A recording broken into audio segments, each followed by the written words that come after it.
So finally, do we have a new F1 team in Formula One? Yes and no. Yesterday FIA announced that Andretti Autosport or Andretti Global has went through successfully with the recruitation for 11th F1 team, but that's not all yet. Although from the FIA side everything went correct and the new team, potentially new team, turned out that they has the potential, they have the everything resources, etc. that FIA demanded to comply with all the requirements, both financially, financially, and etc. The final word will be given to FOM, the Formula One management, basically the Liberty Media, basically the Formula One itself. What can they do to not let the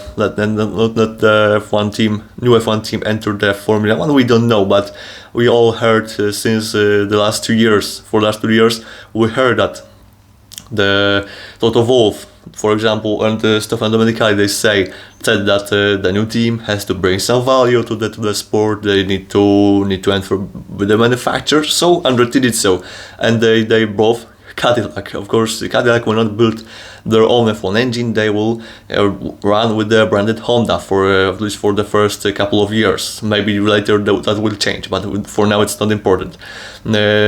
Later they said that there's no enough space in certain tracks, for example Monaco, but this argument didn't work either, because in Monaco you can fit easily 26 cars, which was a good example in the last 12 years, where we fit 24 cars with the likes of the Lotus, Marussia, HRT. That was 11 years ago. The Monaco track didn't make itself shorter or smaller during those 10 years. It didn't actually change. So this argument doesn't work either. So finally, the Toto Wolff and Stefano Domenicali not, but mainly Toto Wolff, took out of the sleeve his biggest argument, most important argument ever, let's say the Uno card, and said that the safety might be an issue when the 11th team enters the grid. Why? Because he believes that the 2022 cars will make some tracks, will create potentially some dangerous situations during the qualifying, especially in Q1 sessions, where there will be two more cars. The queue for the quali and the third sectors on some tracks, there might be some dangerous situations. So that's why he thinks that this might be an issue. But this doesn't work either. As I said, we had 11, 12 teams in the last couple of years, so there was not an issue at all. So still, now everything is up to FOM. Of course, the fans, the motorsport industry, almost all the industry wants the 11th team in the Formula One. Andretti got the resources, got the finances, got financial backing. He has even the manufacturer, as I said, at least as a brand for now. They have everything that FIA required. Now it's up to FOM. FOM can say that for this reason we cannot accept this team in a Formula One because something, but they have to be really careful. Why?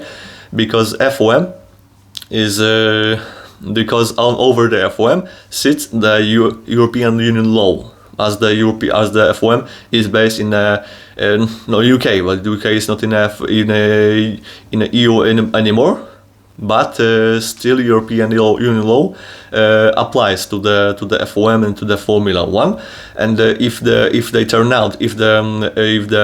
European Union realizes that the FOM did it in an unfair way, that might violate the competition law, and the competition law prohibits to the monopolism.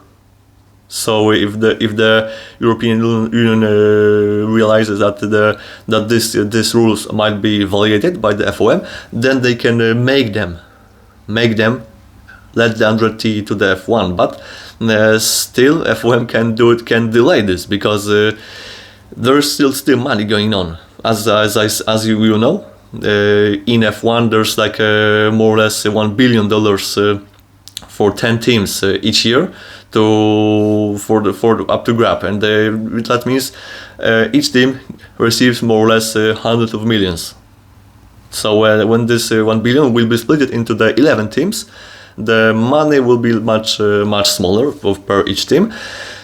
And that's one of the reasons. That's why, for example, when the new team enters the Formula One, they have to pay some kind of fee. Then now it's 200 of millions for the team to recompensate the smaller amount of money that will be for them to split. For now it's 200 millions, but if this team will enter Formula One after 2025, when under new Concord agreement, which will go into the life in 2026, then this money might be much bigger. This might be 1 billion then. So F1 can let the one team to the grid, but still they can delay it. They can push them back to the later date.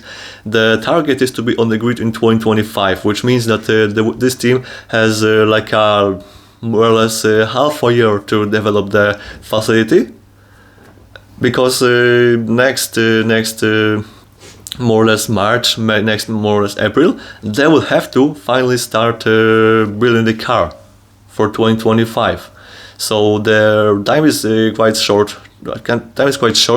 The race for this team to be on the grid in 2025 is on. If they will be led to the grid on 2026, this might be an issue in the financial aspect.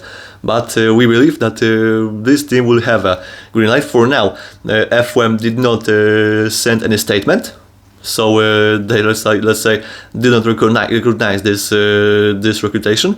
We see if what will they act like. So at the Qatar Grand Prix, that will be like a big talking point.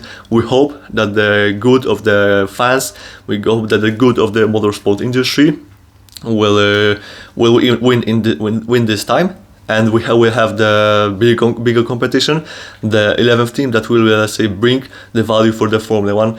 We are all in for that.